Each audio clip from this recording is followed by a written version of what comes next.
You're listening to the AFTERBUZZ TV network. Now, the largest new media platform on the web and your #1 source for after-show entertainment. Very good, Dean Johnson.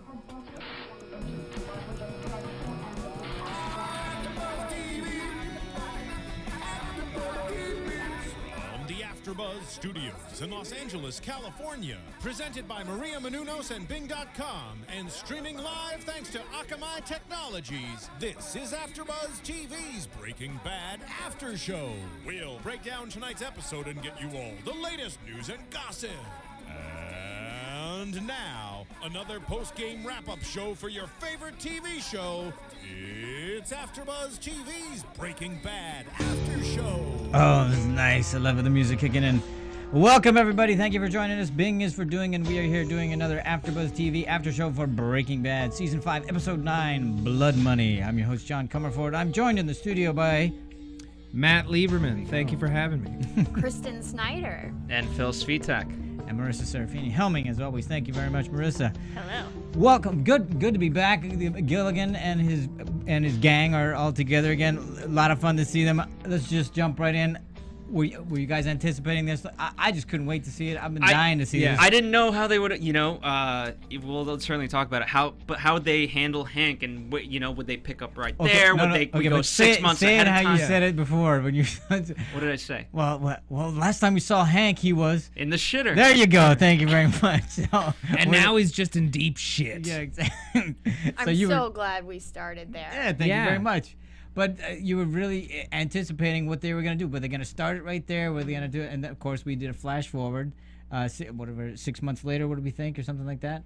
Yeah, and it was interesting because I was listening to Vince Gilligan. He said it's one of those things that he picked up while on X-Files was when a story became too linear. Yeah, it got weird for him. So he would jump around because it made two things too too conventional. Conventional. That was what I'm looking. Thank you very much.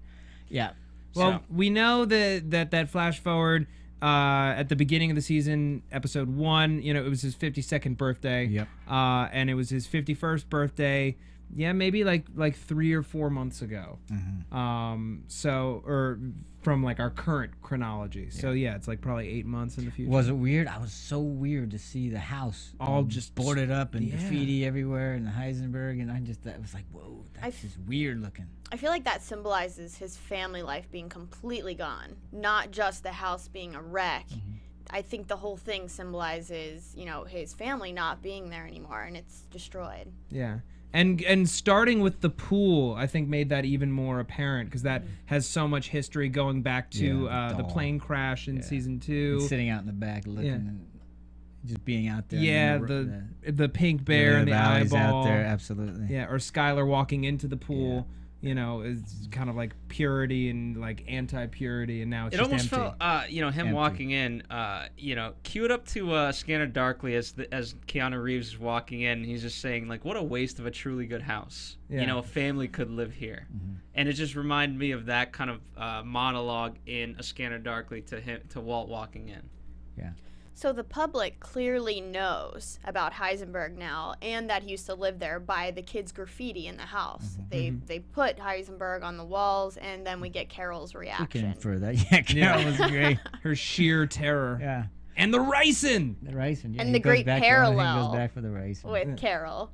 Yeah, exactly. The parallel scene later. Yeah, absolutely. And the whole thing about, I went to a man's home is his castle, and then look at what this castle's turned into, this shining thing on the hill that he wanted for his family, and now it's just destroyed and debased by a bunch of people. I thought that was just really, But everybody knows his name. Yeah. So it would seem. By the way, that's great how, the whole marketing scheme around this part of the season. It's so weird to call it part of the season. Was just the remember my name, and that's that's all in the billboards. Oh, that's right. Mm-hmm. Yeah. So. And all good things must come to an end. There's the other part of it. All bad things must come to an end. Thank you very much for correcting me on that. I'm gonna get letters. By the way, as we're talking about the Volvos and things like that, there's been a lot of articles how Walt picks up traits, and I know Matt, you actually knew about this a little bit before than I did. It was a theory that got picked up on BuzzFeed earlier this week that Walt seems to take on traits of the people that he kills. His own little trophy or memento, like. Yeah, but like almost unconsciously, when after he kills Crazy 8 in the first season, he starts cutting the crusts off his sandwiches. Now people kind of took that to like a way further degree, talking about how Gus drove a Volvo. Now Walt is driving a Volvo in these flash forwards. Mike always took his drinks on the rocks, and Walt always took them neat. But then one time last season, in I guess the last episode, he takes a drink on the rocks, and now there's a belief that maybe he kills Skyler. How much do you attribute that aspect of it to Bryan Cranston as an actor making certain decisions versus Vince being put in the script? Yeah. Man, I mean, who's to know? Well, maybe I'm gonna have to ask. We have to find that out. I mean, I think they're working together a lot too, as Brian's directing. Mm-hmm. Which this episode is directed by Brian. Right. Yeah. Let's go back to what you said about Skyler. Why did he kill? Because I don't think everybody made that jump. Right. Why do they think he's going to kill Skyler? They think that he's going to kill Skyler because he rearranges the bacon on the plate on his 52nd birthday. Now, I think that that's a bit of a jump. I think it's a huge jump. I think that's a huge jump to say that, and I think it's even a huge jump to say that every time he kills someone, he takes on a trait, because if you go back to that scene where he takes the drink on the rocks, he doesn't ask for it on the rocks. Hank just says, do you want it on ice? He's just like, yeah, sure. It's not like a big deal. I don't think that it's that clinical.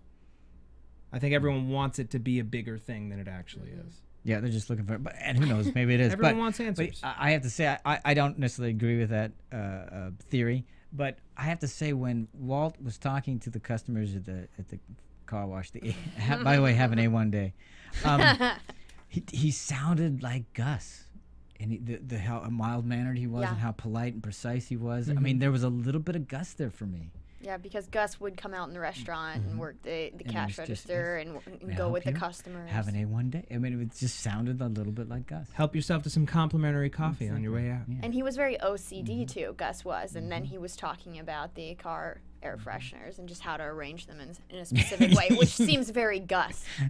And to that point, Gus had multiple franchises. Yes. And now he wants to buy another. Yeah, and so it all makes sense. What do if we're gonna go with the story, we need more of this. That's right. Yeah, which makes sense. And but I love Skyler's reaction. Yeah. Well, there's a car wash. Yeah, exactly. Well, she's long since broke bad. Yeah, and he's remaining committed to not staying in the business, to like staying out. And it's only been a month, but it appears that like a level of trust has been built up there. I think for Skyler, and Anna Gunn said this in interviews, is she's just over it, in the sense of, I can't control this guy no matter what I do. Skyler, the character's over, not Anna Gunn. And so it's just a matter of like, okay, just go with his stuff, and you know what? So it's nice to see in that moment when Skyler says like, "There's a car wash I like," at least she's going full measure with this. Right, and what was also when she found out who Lydia was, the way she went after her, the way she talked to her, that reminded me how when she went to the hospital, and she saw, I forget his name at the moment. Ted, thank you. And then Ted says, "I'm not going to say anything," and she turns on a dime and says, "Good." Remember that? And this now she's going right out there to be that. She's really protecting now.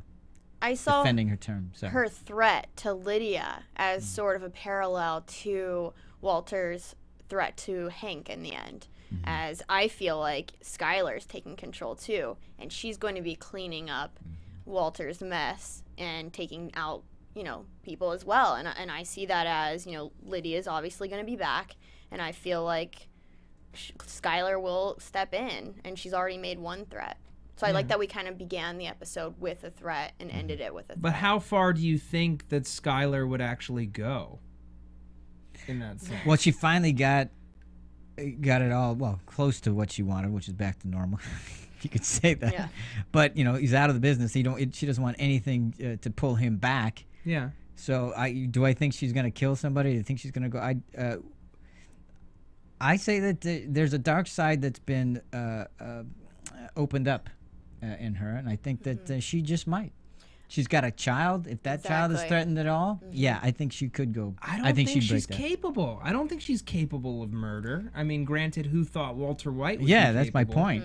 She's lost all emotion. I think if her children are threatened, yeah, I think she's capable of murder. Exactly. She will take action to protect the family. Because she'll think it's self-defense anyway. Exactly. She'll rationalize the crap out of it. Look how much she rationalized already. That's true. And look how acclimated she is now. Oh, it's like we're done, right? And she's We're kind of back to business. Let's just be, Ward and June Cleaver now. she's kind of the CEO of the car wash business, and then there's Walter at the cash register. So he has kind of given her the reins to some point. So I think she will be making moves without his consent from here on out.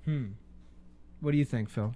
I think, just by the fact that alone that she's on the defensive about this and she takes action, towards it, the fact that she knows that it's a rental car and why would someone do that, her instincts are good. Yeah, she doesn't want anybody to mess with this, man. Yeah. But I think, to Kristen's point, I don't think she's going to make decisions or not confer or anything like that. The only reason why she wouldn't is because she's afraid of him. I still think she's afraid of him. I don't think she does it just because she wants to do it on her own. Yeah. I think it's just easier not to fight That's every right. day. Absolutely. He's got to give her at least some level of boundary. I mean, they still have to sleep in the same bed, but they're probably not active. Let's face it, she knows how much he's done. Yeah. So why am I going to go up against that? I don't think I can best that. Yeah. Why would I go up against a killer? Yeah. This guy, the man I'm married to, is a killer. He's made people go away with a phone call. He's blown up innocent people. He's definitely put her in a box, but I think in that box she's making moves. She's found strength. He didn't even know where the money was until the last episode that we saw, episode 8. Before this one, she takes him to see all the money, and that was really when he decided to stop. Well, between that and, as we discover, the positive cancer diagnosis from his MRI, which we didn't know at the end of the first half of the season. That is weird. That is weird to say out loud. What did the first half of the season? Oh, that is last. Let's talk about why that is. All right, fine. Let's get into it, Phil. Go ahead. Yeah, let's talk. It was interesting to learn of why that is, and it would have been just as easily to split it up into season 5 and season 6 and call it that, and we wouldn't have this conundrum as we host AfterBuzz TV. Okay. Because I'm sure they were worried about that, but go ahead. I'm sure here's what they were worried about. Every time, you ever notice on TV shows, so let's say I start off as a consulting producer. Yeah. Well, all of a sudden, next season, I'm bumped up a little bit. And so guess what happens from season 5 to season 6? Had it gone that way, all of a sudden, everyone's pay grade goes up. Oh, snap. Can't afford, And so, you know what? We'll give you 16 episodes. We'll split it up into 8 and 8. We'll call it season 5. Everyone cool with that? Good. So that's what it was. Yeah, and where did you come upon this? I'll give a shout out the Nerdist Network. I've been listening to them a little bit more, and they have a writers kind of thing. And Vince Gilligan makes frequent appearances there, and I didn't hear it from him, but I heard it on that podcast. Cool. So there you go. There you go. Okay, from the Nerdist, whatever it is. So there you go. That's why. All right. Well researched. Thank you. But at least here's the good news about that is that they've stated multiple times they've spared no expense in this season, and so if the money's going to go anywhere, let's put it towards the show. Let's put it on screen. And keep the writers poor. Well, Vince he was happy to get the 16. That's what they needed, according to him. That's all they needed to tell the story. The great part about that, in speaking to him, they were so it's great hearing Vince about how nervous he is about all these different things. Yeah. I mean, first off, he just admits he's scared to just even get in his car and drive to work. But then to be like the showrunner of a show like this and to not want to disappoint fans, I think was certainly his biggest fear. And so in writing this, they were really meticulous about how they were going to do it. And they didn't, and people have asked him multiple times, did you know kind of the beats you were going to hit? And he said, no, I didn't. And, there was no kind of real barometer. We knew kind of a direction we were going in, but it was, had you asked me how it would have ended up, I wouldn't have predicted this. But he says ultimately the result is great. Yeah, he says the fans will be happy, and there will be blood. There will be That's what he says. Yeah. So he's also quoted as saying they fit 20 hours of story into 8 episodes. Jeez. So they're just gonna burn through story at a crazy rate. which is surprising for Breaking Bad. I mean, would you guys say that's true? I mean, after watching this episode, it still felt like the natural Breaking Bad. Yeah, Really? 'cause It felt accelerated to me. Really? I didn't think that. I'm going, wow, they're taking their time. Hank has his whole, he figures it out, he gets the Yeah. whole investigation, they have a he goes too far and plants the GPS, they have a face-off, and Walt basically lets the barrier down a little bit, all in one episode? Absolutely not. That is way faster than, you look even at season 4, there's no way that you would have that much plot built into one episode. That would have been at least 3 episodes. Are you mad about that though? No, it's because I think great. it's I'm like- so happy that I'm we didn't have super to stoked wait about it. till mid-season to get this confrontation. I feel like a lot of shows just waste the audience's time stringing us along. I was so happy that we got to this point in the Totally. beginning of the last. That's surprising because as John and I watched the first, when we saw it, just the opening shot of going to the bathroom to Hank, was so slow, and so as fast as it is, it's still. That's what I mean by the taking slow their break- time. I wasn't talking Sure. about plot. I mean, they were in that long tracking shot. Beautiful just shot. That push in. I mean, just wow, man, they were just taking their time on this, Yeah, It's they very don't- which I like. I mean, I suspenseful. liked it but I like when they do that. Well, it was building tension, and it was like just the right length. It was so long because it's just like when you discover that, what do you do? Especially like he was mid crap. Do you finish? I mean, I imagine something happened. Well, that was the fan joke of all season. They should have ended on a boop. Yeah, But Maybe not so much. maybe not. No. Maybe not so much. I'm just saying that's what the fans wanted. Yeah. So Walt's cancer diagnosis, and he's keeping it a secret again. Yeah. Even so much as running the water so they don't hear him retching. Yeah. into it. Exactly. So, do you think that is the reason why he got out? Is just because of the cancer? Where do you think he is mentally right now? That's a good question. I have no idea when he knew the cancer was back, so I don't know if it happened after. Okay. Or Because we had the MRI, and then he goes and he looks at the paper towel dispenser that he punched out a few seasons ago. Yeah. And I took that as like, okay, he's reflecting on him now and him then. And maybe it's just kind of like, why continue to fight against it when I have everything? I won. In the end, he has his hair back again, though. Yeah. We got that in the first 8. So he's done with chemo at that point. But he still has it. He still has the cancer. Yeah, and who knows? Maybe he stopped chemo because it wasn't working or whatever. Or because he has to run. Yeah, exactly. We don't know that. Yeah, I don't know. It's so tough to get in the mind of Walter White at this point, and it's also interesting, kind of for me. They've always said they're going to take him to be Scarface, and so at what point does it become okay, even for the writers? When do we stop empathizing with him, and it just becomes an exercise in writing, versus like we still care about this character, and I don't know if they do. You think the writers still empathize with Walter White? Yeah, but look what they did. I mean, he's I'm just a man that runs a car wash, and I have cancer. That's it, and that's what he's trying to be. Everything he's doing. I mean, they made us.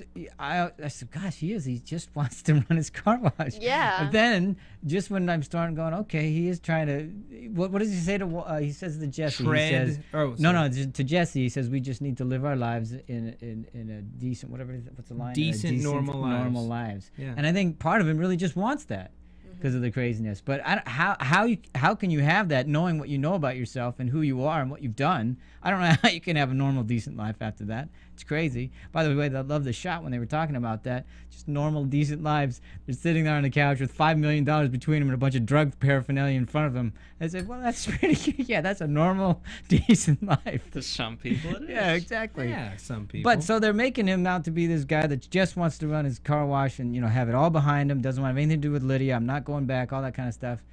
But then just to remind you of everything, Hank says you did this, you've done this, you've killed these people, you've killed that many people, all those things, just to remind you of everything that he's done. But we understood why he made all those moves. Like, he's reasoned for the audience as well that he had to. We've been on his family side. No, the he whole didn't have to. time. That's the point. He didn't have to. But that's how. I mean, some people think that, but he didn't have to do any of it.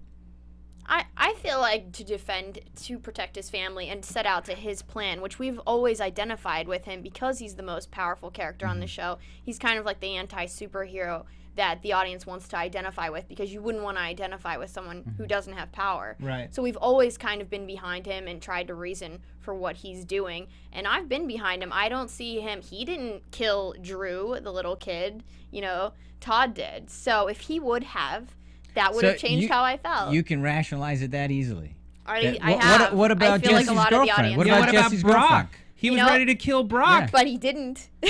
What about Jesse's girlfriend? He didn't. He just, it wasn't planned. Wow. He didn't help her, but he nudged her. Oh, okay. Yeah, but I'm behind him. Brock was attempted murder. But like, here's the thing, though. He didn't have to cook. He didn't have to cook the meth. Yeah, he didn't have set to it go all in back. motion. He set it all in motion. His old college buddy from Gray Matter wanted to pay for all the treatment. That's right. Was going to pay for all the treatment. Offered him a job again. You know, He's proudful at fault, and a lot of people can identify with that. So do you really absolve him of all that responsibility, of any of it?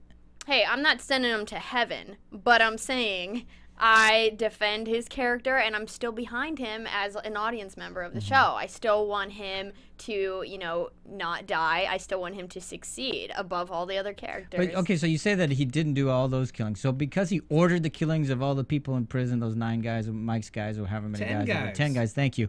But he didn't do it, so he's absolved of that too?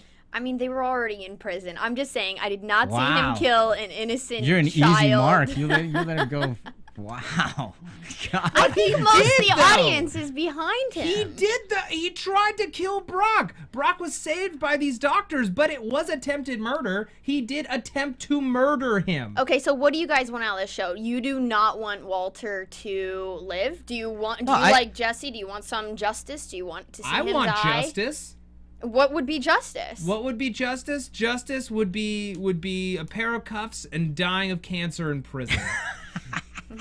I don't think so. I think that justice Thank you, is justice, and winning for me would be him out in the woods. Everyone he ever cared about is dead except for him, and he's just out in the woods, you know. And So you'd rather he's a mountain man. You'd rather everybody that he cares for dead, that didn't have anything to do with setting this in motion. You'd rather them be dead than Walter. I think that's that's Wow. going to be prison for him. He's That's- a prison of his own doing. Okay, but they have I to think that's a suffer worse for that? prison. It's potentially more cruel. That's cruel for him. I think that's potentially But more to say cruel for nothing him. of the people that you just killed.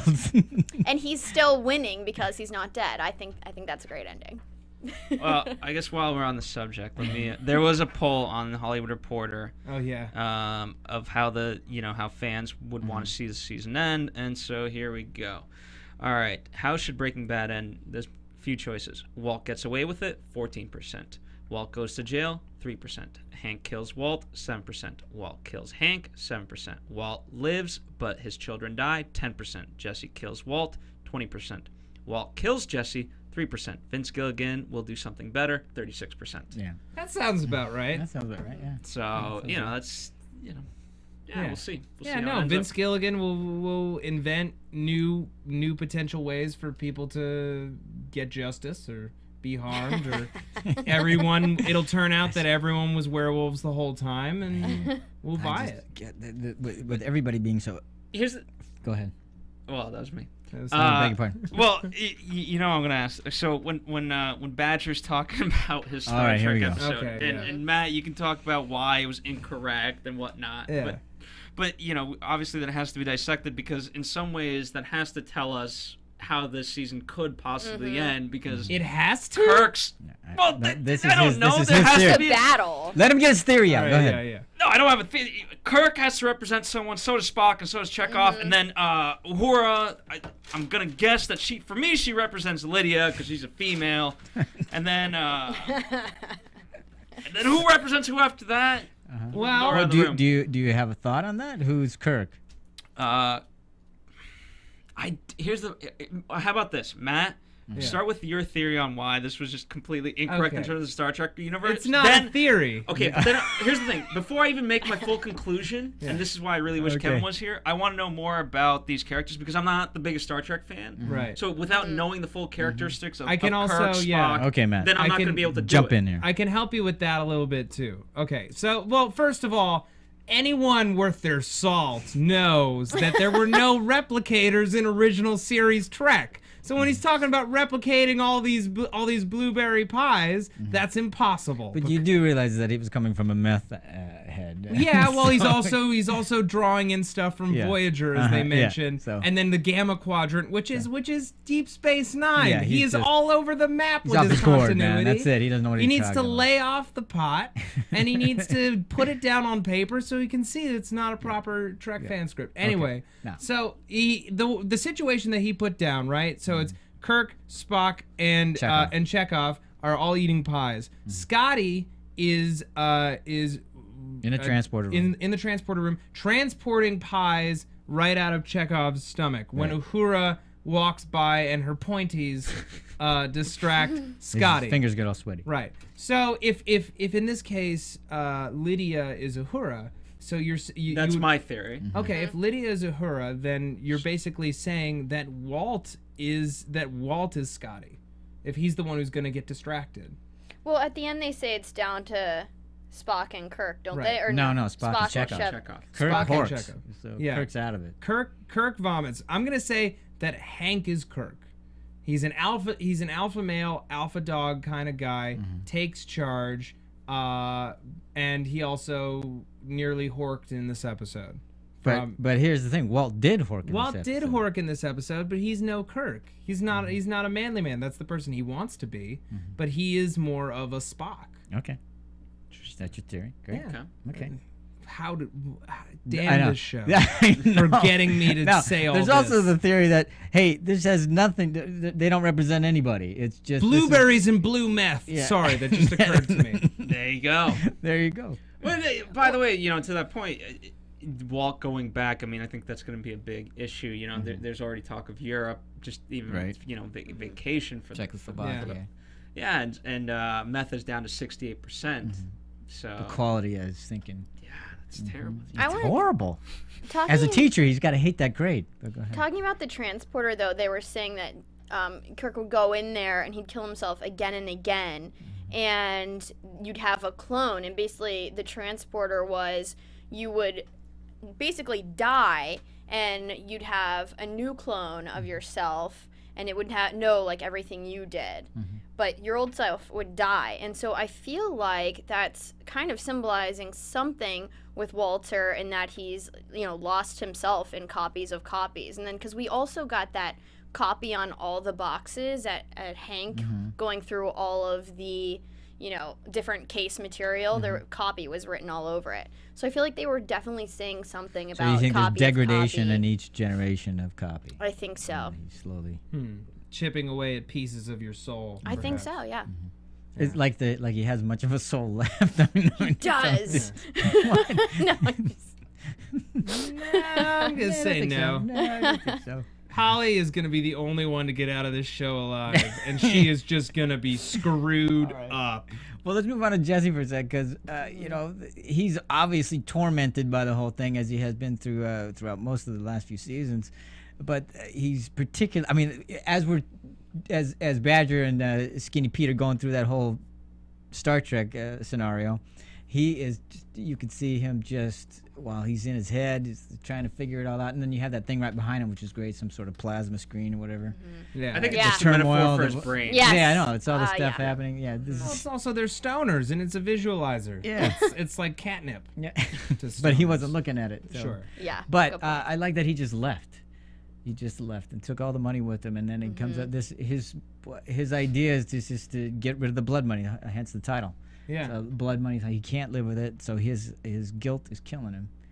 And I thought for me the best scene was he and Walt, when he tells Walt that he knows what happened. Yeah. He knows that he killed Mike. And I thought the waves, and the eyes were welling up and everything, and the fact that he had to admit it and announce it, and in front and say it in front of. I mean, I just thought it was just really well done. Not that Jesse isn't always.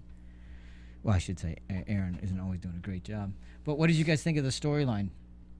I mean, what are they pushing on that? Do you think that like they said is? I think, Jesse's been along for this ride for so long, and he's always been over his head. And Walt has always been the driving force, and so I think it's going to be interesting because I think there's always been times. I mean, go back to season 4 where Jesse held him at gunpoint. But didn't go through with it. I think we're gonna build to a moment like that, and it could be a 3-way standoff between Hank and Jesse. Don't you think if it comes to that again, he's gonna pull the trigger though? Yeah. Well, whenever he finds out that Walt let Jane die and then totally tried to kill Brock, I mean, we had a whole episode. If you go back to Fly in season 3, that was just all about that tension. That tension hasn't gone away. I hated that episode, by the way. Why? I know, I'm the only one. Yeah. I feel like, Jesse, especially with the whole blood money thing, he has been taking what Walt has said to be truth and proceeding with that truth, and now Walt's kind of coming back on that. And that's why Jesse's so messed up. Walt's coming back on that one. On what he said with the whole blood money thing. And then Walt defended that by saying, I was just trying to, prove a point with an argument that time. So Jesse had been proceeding with all of what Walt had said was truth. I mean, Walt is responsible for kind of turning Jesse into an adult with ambition, but he's also taken him to like these really dark places that he would have probably not gone, had it not been for Walt. And I feel like when did Jesse lose that trust? I feel like it kind of started with the kid dying, Drew dying, and then him wanting out, and then, of course, him taking Mike's life. Yeah. Well, I feel like even if you go back as far as when he made Jesse kill Gail. Yeah.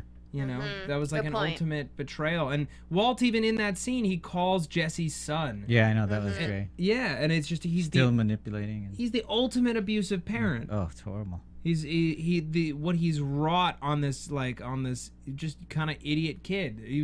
I mean, not to say that he's not smart. He just never applied himself, and he just let himself fall into drug use. And you go back to season 1, he just doesn't know any other way to get by. He never really intended to be a criminal, and I don't think that he never wanted it to go this far. He never even dreamed it would go that far. He was just trying to stay high and stay in enough money to be comfortable. But the fact when he says, "Yeah, okay, whatever you say, hey, Mike's alive." I mean, he knows that he's being lied to now. Now, because before, you could see him wanting desperately to believe whatever Walt said and believing it, and now he's not believing any of it. Totally. So why is he still lying to Jesse? Is it because Jesse symbolizes the last bit of Walter White because he used to teach Jesse, and so he still wants that to be clean? Like, why lie to Jesse at this point? What is he trying to? Because he's still trying to control everything. He doesn't want Jesse going off knowing that he killed Mike. Who knows what Jesse's gonna do? It's the same reason why I thought it was brilliant by what Walt did with Hank, saying like, these are wild accusations. Exactly. And he played, in that moment, he played it great. I would have believed him. I mean, he has reason to defend what's going on with Hank, but with Jesse, I mean, I guess he's just trying to keep him under control because he's obviously been doing someone the whole time. He's not going to. I mean, haven't look at any of the other kind of serial killer stories or movies. For Marissa and I did the killing, and it's just that's what serial killer behavior is. It's just constant lying, and being so truthful about it. Yeah. If that makes sense. I mean, Jesse wants justice of some kind, though. So is he going to go after Todd? I hope so. Todd deserves to die. Todd deserves to die. I feel like Todd is not to be messed with, though. I mean, what? He is a real serial killer. Todd is crazy. Exactly. But that's what I'm saying. I fear for Jesse's life. Yeah. Exactly. I fear for Jesse if Jesse goes after Todd. Totally. Like, just like he kills the kid, and then he keeps the spider in a jar, and he just starts smiling as he's looking at the spider trapped. And it's like, it's all mine, and he's trapped, and I could crush this jar at any moment and kill this spider with broken glass. The man is nuts. I loved that visual. That's great. Thanks for bringing that back. You're welcome. You're welcome, Kristen Snyder. He is a dangerous man. But now that he knows, now that he's fully aware that Walt is lying to them, to him, I mean, what? I think he's numbed by the pain of, what am I going to do against this guy? There's nothing, you know, I may know the truth, but it doesn't allow me to do anything with this knowledge. It's ineffable. There's nothing to be done. The one thing that he can do is get rid of the money. Give the blood money away, which was great. He's throwing newspapers. And since when did he start driving a hearse? No, hearse. That was a hearse. Like it's not a hearse. Yes, no. it was. No, it's the same Toyota thing he's always It driven. looked like a dang hearse. It's just old. Yeah, but it's not a hearse. It's the same thing he's always had, which I thought was great. I mean, Walt's driving around his fancy new car, and he's still got his own beat up piece of shit. And he's outside that kind of jailed dog. What was the dog? Dog pound. Dog pound, and it's kind of all barred up. So can we kind of foreshadow that's perhaps at least jail time for Jesse? Is Jesse gonna be taken in because he's kind of sitting out there outside the bars? You can make that inference. I won't. No, you don't think so? No. You know, I won't make that inference, but I think, you know, going back to Lydia and things like that, I think Jesse's not out of it yet. If Walt can perhaps to choose, because, you know, he's going to force it onto people that he's out, at least in the case of Lydia. I think Jesse, because, you know, they've made so much of Jesse finally learning how to cook meth to such a high level of Walt, that, you know, I think Lydia's going to bring him back in, and you know what, eventually that could be jail time. Could be. You know, where they get caught. Yeah. Except, why would Jesse go back? He was the first one who was ready to get out. Yeah, but also, you know, if you're Lydia, how easy is it? Between the two of them, is it easier to get Walt, or is it easier to get Lydia, Jesse? Yeah, I think that's great. I think Lydia might go after him. But why would he go back? Only because, look, he's giving away all his money now.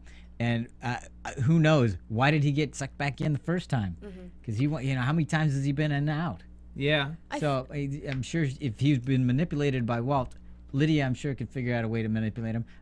We'd hope he'd be wiser, but he's made dumb decisions before. I mean, certainly as he's talking with Saul, you know, he's like, you still give money to your ex-girlfriend, which is beyond me. Right. You know, so right there is a point of entry. Yeah, that and he may just be so, you know, shut down that he doesn't care. He doesn't care. Yeah. That's true, but he just doesn't want the money. He doesn't want any of the memories. Like, I feel like when he's chucking that out at the slums of Albuquerque, wherever they are, I feel like he just doesn't want any of the memories. He's trying to get all the memories out. It's not even about the money at this point. So I feel like anything that has to deal with Walt, with the meth, he's not going to go near. And we see him in Saul's waiting room, and the receptionist is kind of holding that travel, leisure, dream, escape. It all says on it. So I feel like he, you know, he's going to try to get as far away as he can. Oh, I'm sure he wants to, but a junkie's a junkie for a reason. Yeah, and again, mind you, I didn't say he wants to go back. He's gonna have to go back. Yeah, I don't think he wants to go back. Yeah. I don't think so. I think he's gonna be as far live away happily as he ever can. after? No, Yeah, I that's didn't wonderful. say that, but I think he's gonna try to travel and get away from it all to some extent. I think There's Hank's no gonna story if get... he leaves like that. I mean, that may happen at the end of the 8 episodes, but it's not going to happen during the season. Well, how good is it to have Jesse be gone? I think Well, I didn't say they wouldn't know where he was. I just think he's gonna Go run ahead, away. Matt has an opinion. Okay. I think Hank gets to him before he can get any kind That's of what I out think. of the country. I think Hank turns him, Hank definitely flips him, or at the very least tells him everything. tells him everything, and gives him. I'm wondering if Hank has any way to prove that that Walt let Jane die. I don't know, but that's what I think is going to happen. I think Hank's going to go and tell Jesse the whole story. Jesse's going to, you know, that's the big moral conflict Jesse's going to have now. Yeah. Is what do I do now? Hank's told me everything. I want to kill this guy. Yeah. Here's a question. Because I don't think Hank's going to have enough evidence to prove everything. Yeah. But he does have Jesse, and Jesse could, just by testimony, it could be a huge problem, obviously, for Walt. Yeah.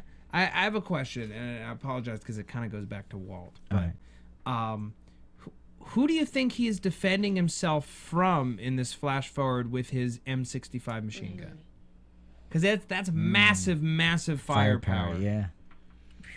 That's not to take one person out. That's to, you know, defend the Alamo. Well, there could be so many. I mean, it could be Lydia's people. It could be the people from the Czech Republic. Absolutely. That sounds like something that would be good to have European influences. Sure. In a Slovakian country. Yeah, if an entire Slovakian nation bears exactly. down on you, you get a big gun. And even going back to like when he and Walter Jr. were watching Scarface at the beginning of season 5, and he's looking at that massive machine gun that Scarface had.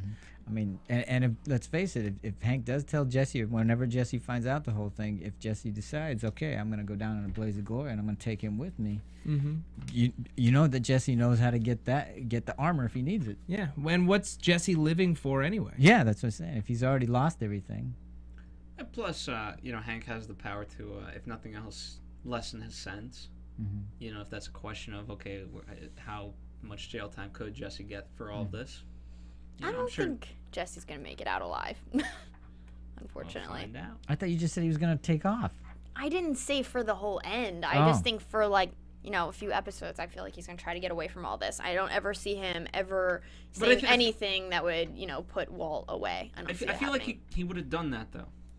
Yeah. He Why would've would he taken just the stay cash and in just his gone house to- with the cockroaches? And And his best friend Skinny Pete and Badger. I mean, I think know his they're best friend great is the company, cockroach, but yeah.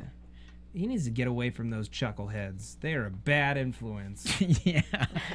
Not Walt, but just the chuckle. Just the chuckleheads. I mean, you go back to like it was like the 4th episode of the entire series. Back in the first season, he was done smoking meth, and then they were like, hey man, you got any more of that crystal? And he's like, I'm taking a break for a while. They're like, what? Come on, fine. If you don't want to share with us, that's fine. We'll go. And he's like, wait. Here, try all this meth that I have. He just wants to be loved. He's just a sad puppy, who just wants love and affection and will never ever ever get it. No. Yeah. Too bad. Yeah. It is kind of sad. Yes. I had nothing. Okay. I thought you were saying something. Okay, great. I can say something. Say something. Go. About Jesse. Yeah, I think a deal's gonna be made by Hank if anything else. Yeah. And it'll be interesting. if I nothing think else. that Skyler is going to try to take out Jesse because she's going to see him as a threat to their family. I think that Huel is going to lose a bunch of weight, and he is just going to come back and waste everybody. Interesting. His breathing bothers me. I am worried for his health. All right. Let's talk about Hank, the thing we all want to talk about. Before we're talking to Hank, let's find out. I want to know what everybody else out there thinks. I want you to write in your comments. Let us know what your theories are about how they're going to wrap this up.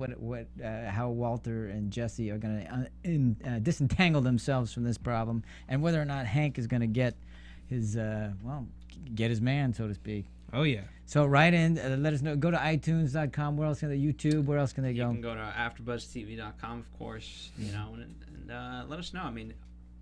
We got 7 after this. 7 more, and that's it. Yeah. Forever. So write in. Now's the time. All right, Hank. Let's get on to Hank.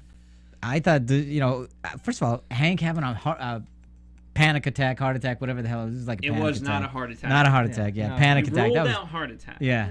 That was just weird, man. Sparked seeing- by rage, Yeah. it looked like. And well, I think rage and just.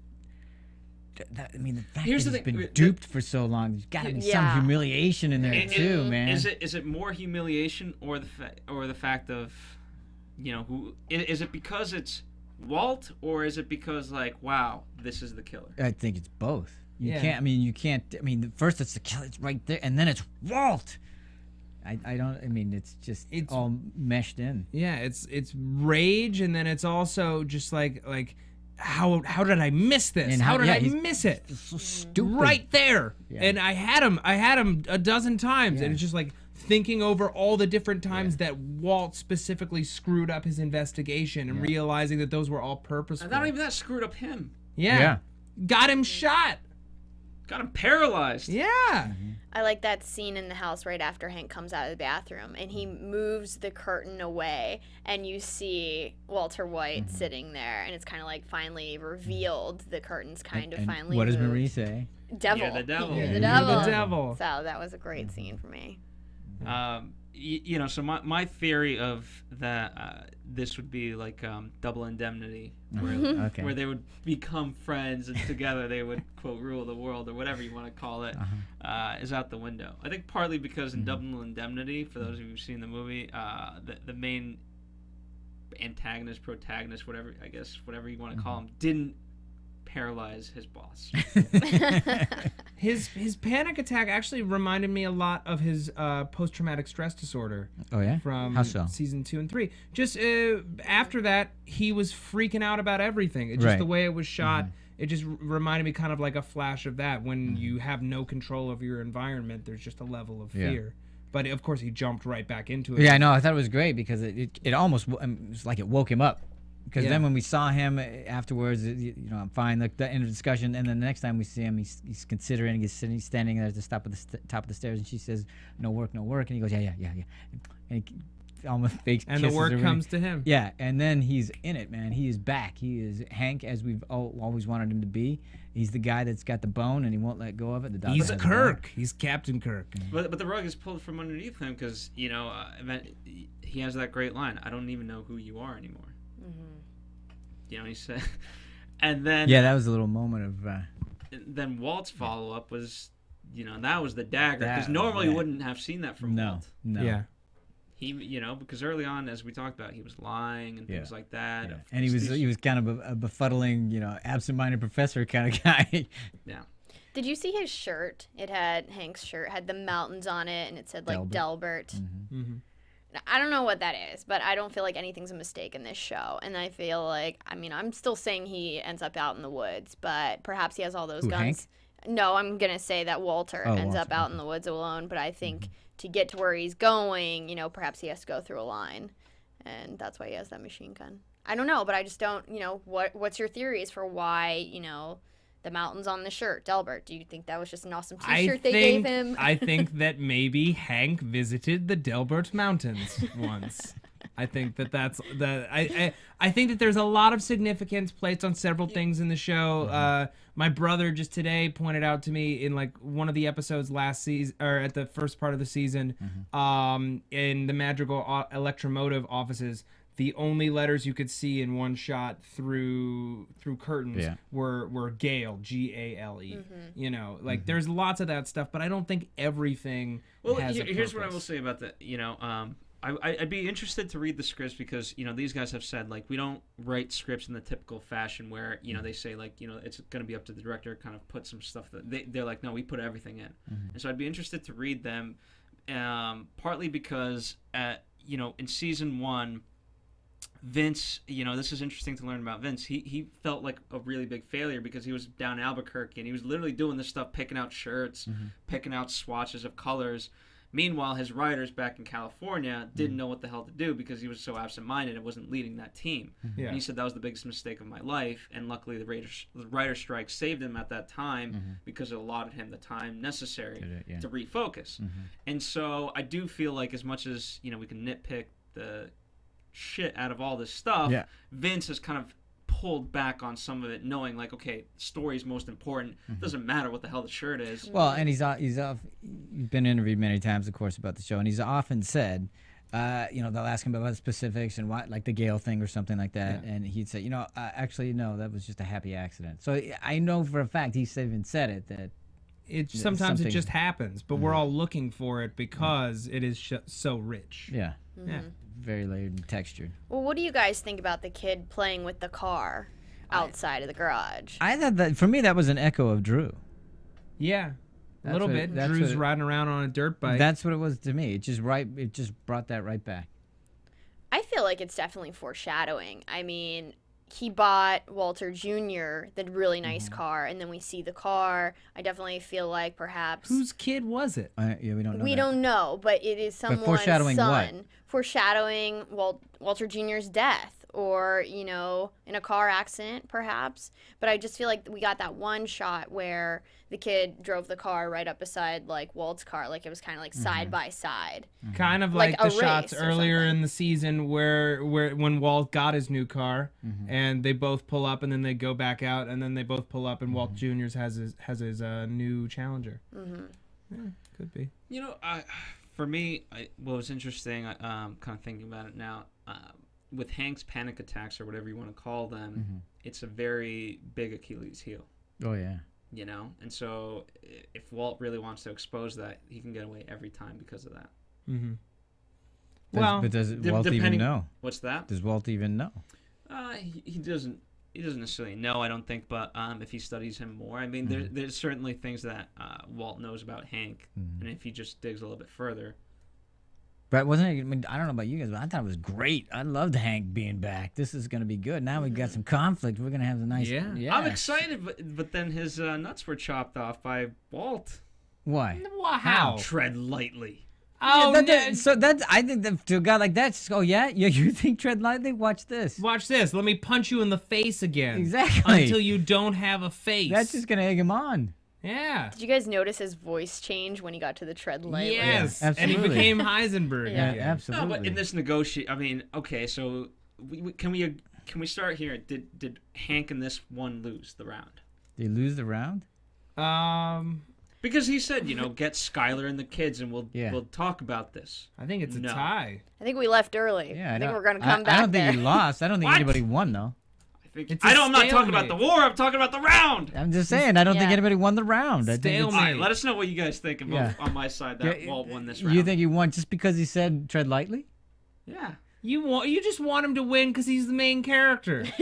You just want he didn't.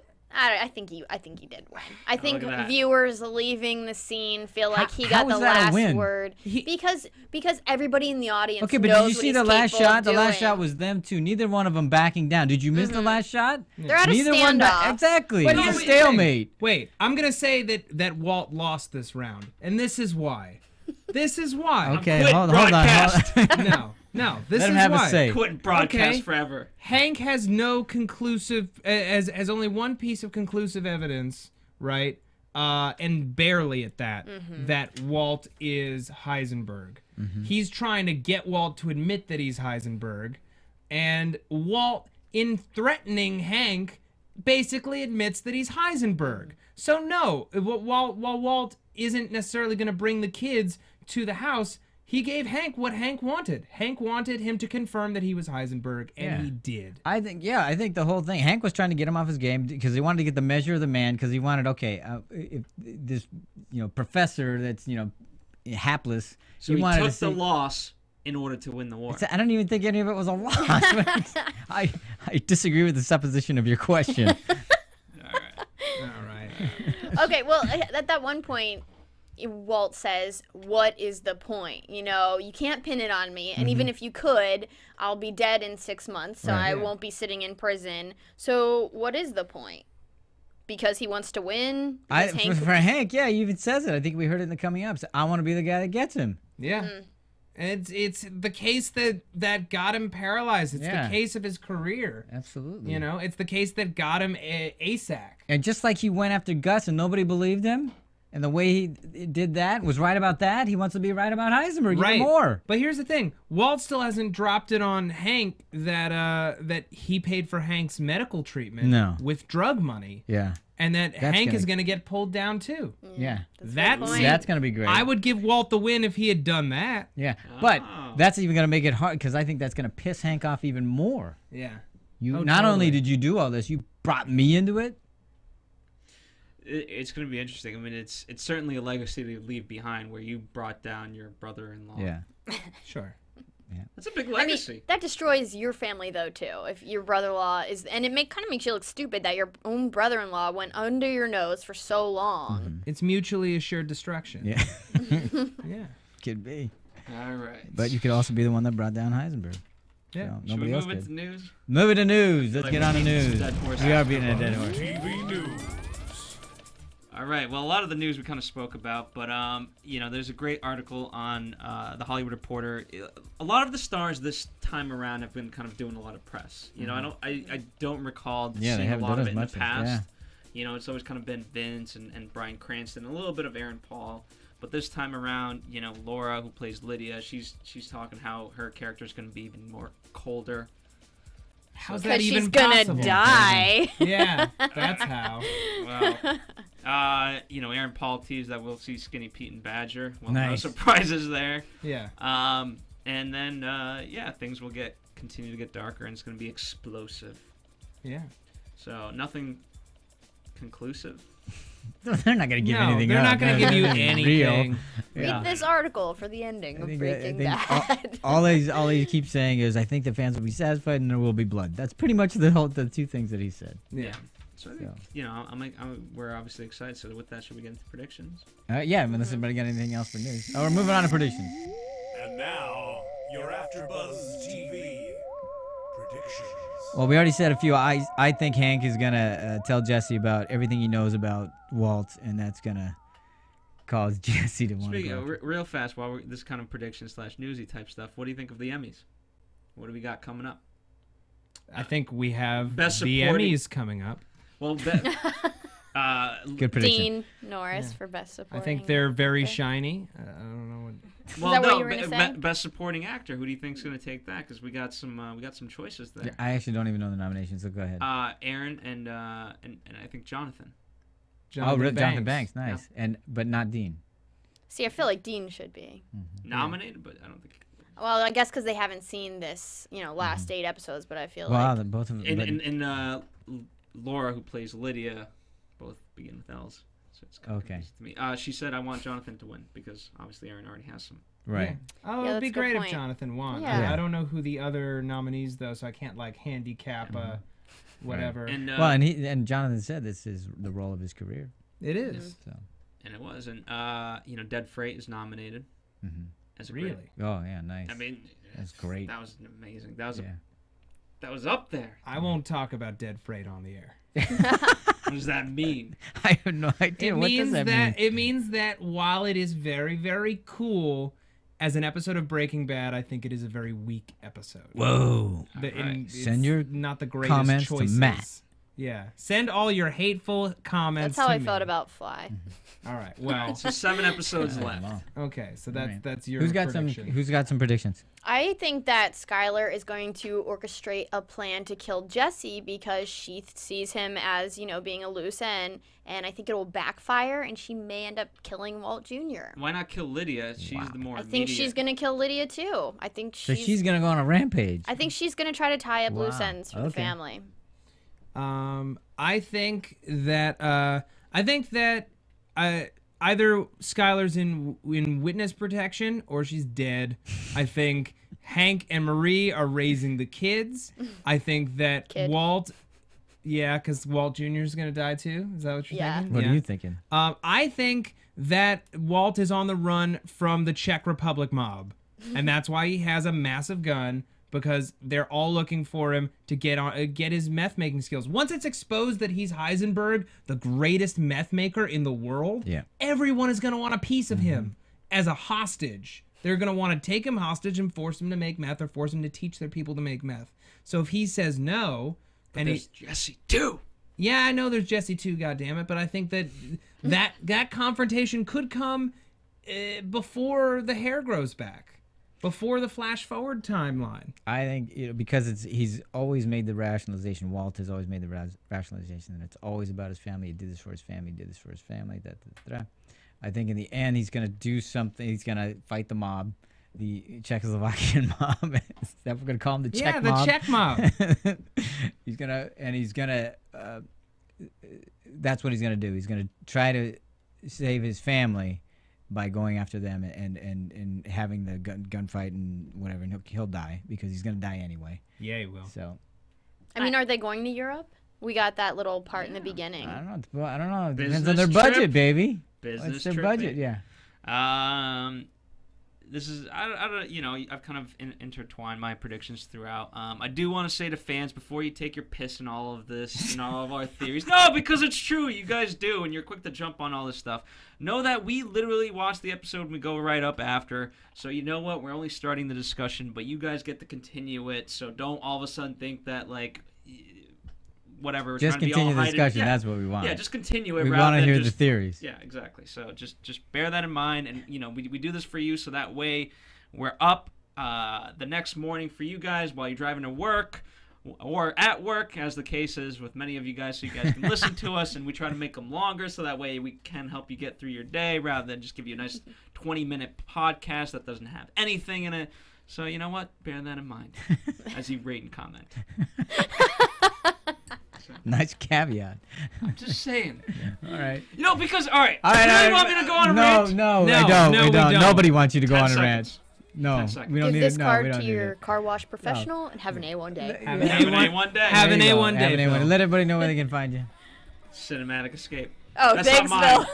That's Yeah. hers. Come on. Yeah, being my blog, Cinematic Escape, or I'm at Cinematic Escape on Twitter. Okay.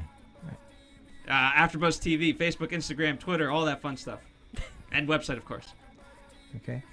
You can find me on Twitter at Matt Lieberman. That's MattLieberman. You can also find me here on AfterBuzz TV on the Low Winter Sun and Under the Dome after Nice. shows. Well, you can't follow me anywhere, but you can find me at serialbuddies.com.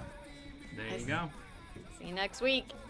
Have an From A1 day. Bing.com, executive producers Maria Menounos, Kevin Undergaro, Phil Svitek, and the entire AfterBuzz TV staff, we would like to thank you for listening to the AfterBuzz TV network.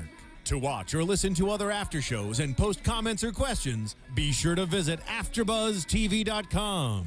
I'm Sir Richard Wentworth, and this has been a presentation of AfterBuzz TV. Buzz you later. The views expressed herein are those of the hosts only and do not necessarily reflect the views of AfterBuzz TV or its owners or principals.